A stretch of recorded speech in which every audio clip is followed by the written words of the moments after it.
आज हम बात करेंगे एक्सटर्नल फर्टिलाइजेशन इन सी अर्चिन के बारे में।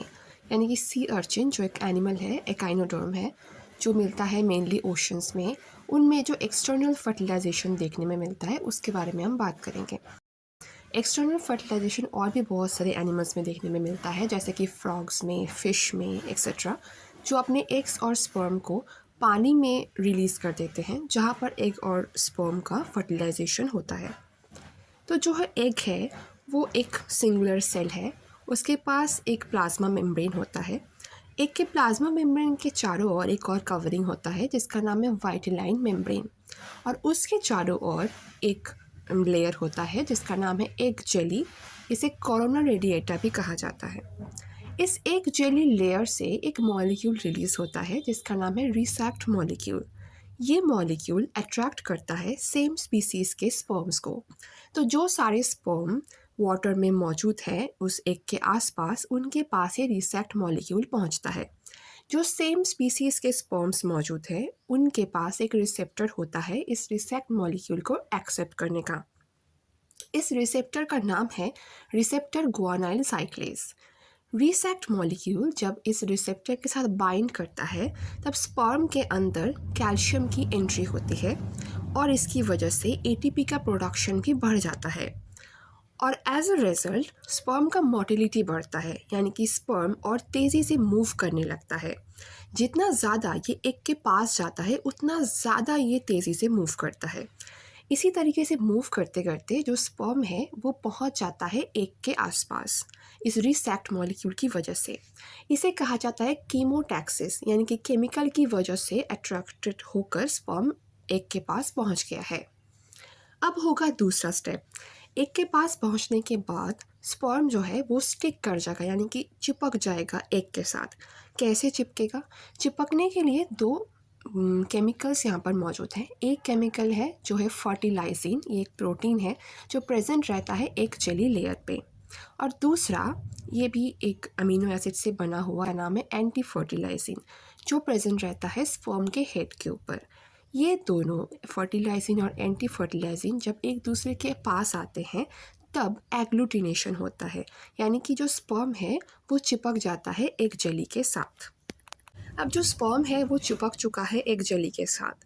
अब जो स्पर्म है उसे फर्टिलाइज करना है एग को, यानी कि स्पर्म का जो न्यूक्लियस है उसे जाना है एग के पास ताकि वो एग के न्यूक्लियस के साथ फ्यूज़ कर सके। इसके लिए जो नेक्स्ट स्टेप होगा उसमें ये जो एग जेली लेयर है उसे डाइजेस्ट करना पड़ेगा। एग जेली के ऊपर एक सल्फेटेड पॉलीसैकेराइड्स प्रेजेंट होते हैं जो बाइंड करता है रिसेप्टर के साथ, जो स्पर्म के हेड में मौजूद होता है। इस रिसेप्टर का नाम है फॉस्फोलाइपेज सी रिसेप्टर।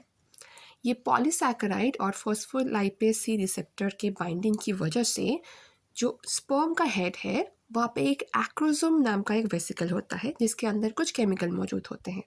ये एक्रोसोम जो वेसिकल है वो फ्यूज़ कर जाता है स्पर्म के प्लाज्मा मेम्ब्रेन के साथ, और एक्रोसोम के अंदर जो भी केमिकल्स है वो बाहर निकल आते हैं। जो एक्रोसोम के अंदर केमिकल्स हैं वो ऐसे बाहर निकल आते हैं और एक जेली के साथ इंटरेक्ट करते हैं। और ये जो एंजाइम्स प्रेजेंट रहते हैं एक्रोसोम के साथ, ये लाइटिक एंजाइम्स है, यानी कि ये डाइजेस्ट कर सकता है एग जेली को। इसके अंदर बहुत तरह के एंजाइम्स मौजूद होते हैं, जैसे कि लाइसिन, हाइलुरोनिडेज, ऐसे बहुत सारे एंजाइम्स मौजूद रहते हैं जो एग जेली को डाइजेस्ट कर देता है। तो एग जेली हो चुका है डाइजेस्ट, यानी कि इस रीजन पे एग जेली नहीं है। एक्रोसोम का जो वेसिकल अभी खाली हो चुका है, उसका कंटेंट बाहर जा चुका है, लेकिन एक्रोसोम का जो वेसिकल है उसके इनर मेम्ब्रेन पे कुछ प्रोटीन्स प्रेजेंट रहते हैं। इस प्रोटीन का नाम है बिंडिन प्रोटीन। एक्रोसोम वेसिकल और न्यूक्लियस के बीच में एक्टिन फिलामेंट प्रेजेंट होता है। ये एक्टिन फिलामेंट पुश करता है एक्रोसोम के मेम्ब्रेन को towards the white line membrane of the egg. तो एक्रोसोम इनर मेम्ब्रेन में जो बिंडिन प्रोटीन मौजूद है, ये इस पुश की वजह से अब पहुंच जाता है व्हाइट लाइन मेम्ब्रेन के पास। एक व्हाइट लाइन मेम्ब्रेन के ऊपर कुछ रिसेप्टर्स प्रेजेंट रहते हैं जिसका नाम है एक बिंडिन रिसेप्टर, EBR रिसेप्टर्स। ये रिसेप्टर बाइंड करता है बिंडिन प्रोटीन के साथ।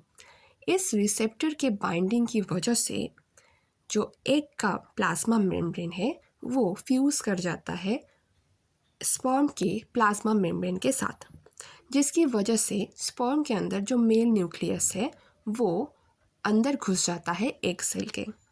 अब यहाँ पर दोनों न्यूक्लियस एक दूसरे के पास आ चुके हैं।